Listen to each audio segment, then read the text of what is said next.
As with all secret societies, you have levels, and if you're on the lower levels, you don't even know they're upper levels. They don't even tell you. You bump into it by accident, or someone comes along. Now, in Scottish Rite, that's something different, because they know that there's a. But before then, and basically secret societies, let's go to ancient Egypt. To the ancient Egyptians, the priest would tell the serfs, the guys that tilled the land, they would say, the sun is God, okay? And so they accepted that very low-level interpretation, all physical. That's not what the priest believed. What the priest believed, there was a second level. The priest believed that, no, the physical sun is not the supreme being. It's the spirit which flows through the physical sun that is the supreme deity. However, there was another level.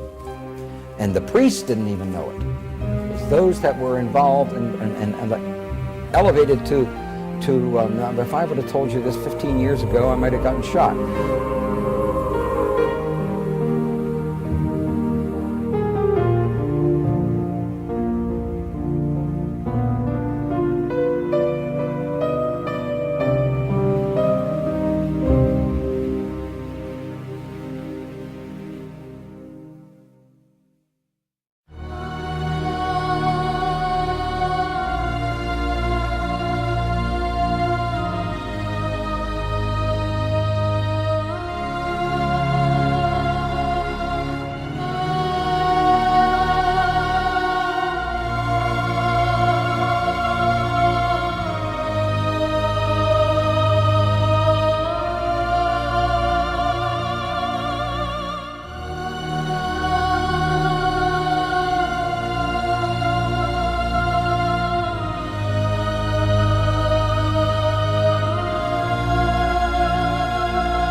this goes back before even Lionel Chatwin, that Chris Carter was at a cocktail party, and he felt very out of place, and apparently was in a tuxedo way in the corner.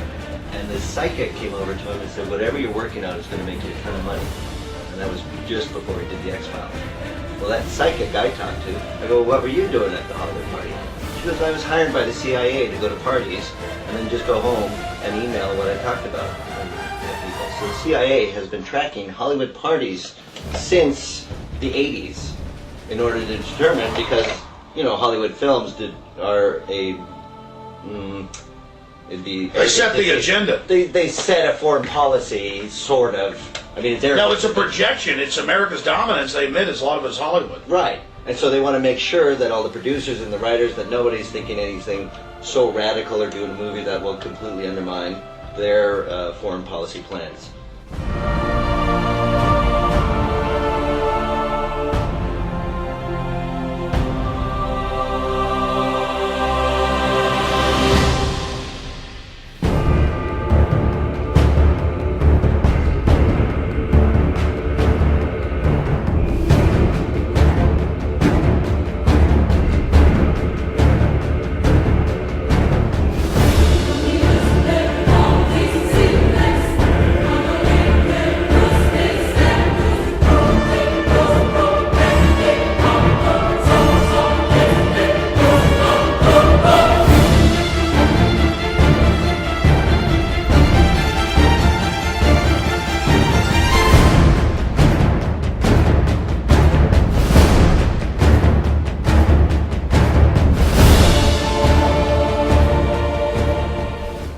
Astrology, ancient mystical star science, or man-made mumbo-jumbo.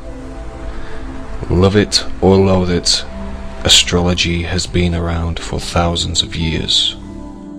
Here's an Egyptian depiction of the night sky.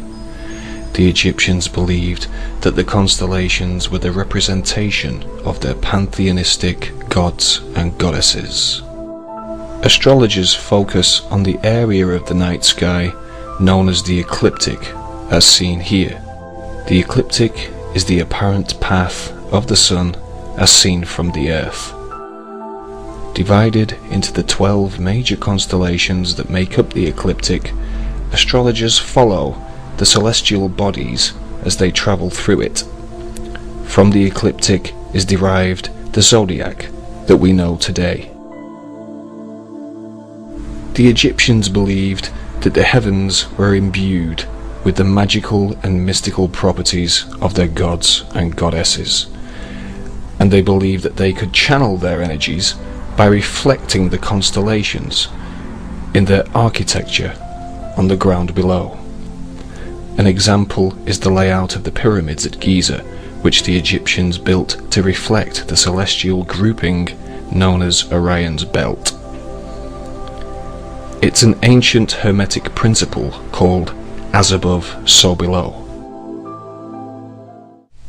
Astrology today has been largely relegated to the ranks of superstition, with many people glancing at their horoscopes for fun. But tabloid astrology merely focuses on the position of the sun through the ecliptic. In-depth astrology considers the influence of all the solar system's celestial bodies, following the positions of the Sun, Saturn, and even Pluto. As the celestial bodies travel through the ecliptic, the apparent path they trace as seen from the Earth, astrologers believe they form influential aspects to each other. This in-depth astrology is used in occult circles, such as secret societies, like the Order of the Golden Dawn, with its complex occult symbolism. The Freemasons, whose members have included America's first president, George Washington, use astrology in their symbolic art. Here we see a Freemasonic tracing board whose royal arch can be seen adorned with the signs of the zodiac. On the Freemasonic apron, the all-seeing eye of Horus, an Egyptian symbol. At the George Washington Masonic Monument, we see a giant compass and square depicted. the Freemasonic symbol of their great work, is seen here also adorned with another Egyptian all-seeing eye. But what of the compass and square and its Illuminati symbolism? What can it mean? In the Divine Pymander is revealed the Hermetic maxim, as above, so below, as pictured by this tarot card of a magician with one hand up and the other hand down. As above, so below. And what that means is that in esoteric thought, in everything that is above is reflected down below. And that everything that is down here has a supernal, macrocosmic, if you will, origin. And that's one of the essential concepts in the occult.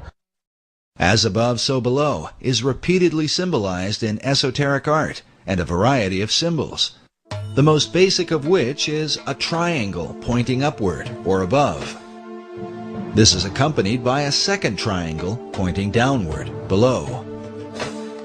When combined, they form a hexagram, commonly recognized as the Star of David, one of the most dominant symbols in the occult. Removing the base of the triangles, one can see the outline for the square and compass of Freemasonry.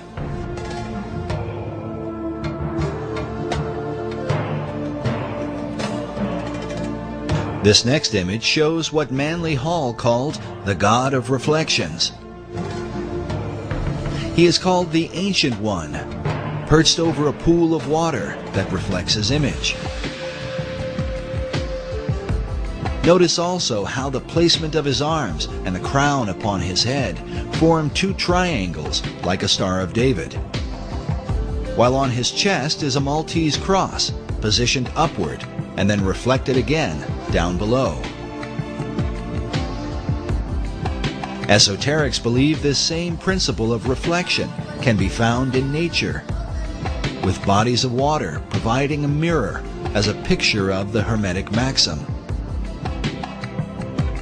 With this in mind, consider the placement of the reflecting pools in our nation's capital.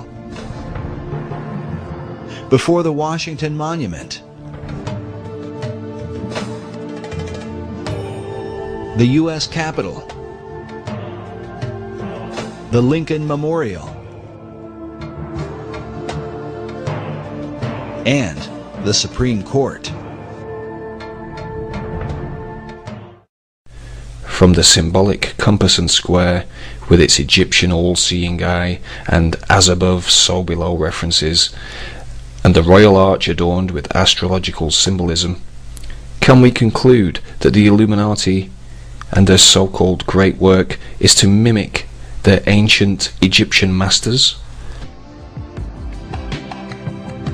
As above, so below. All those individuals that were involved in any type of architecture to the ancients, that philosophy, that dictum, especially in Freemasonry, was as above, so below. What you have in the heavens should reflect at a certain period of time that which is on the earth.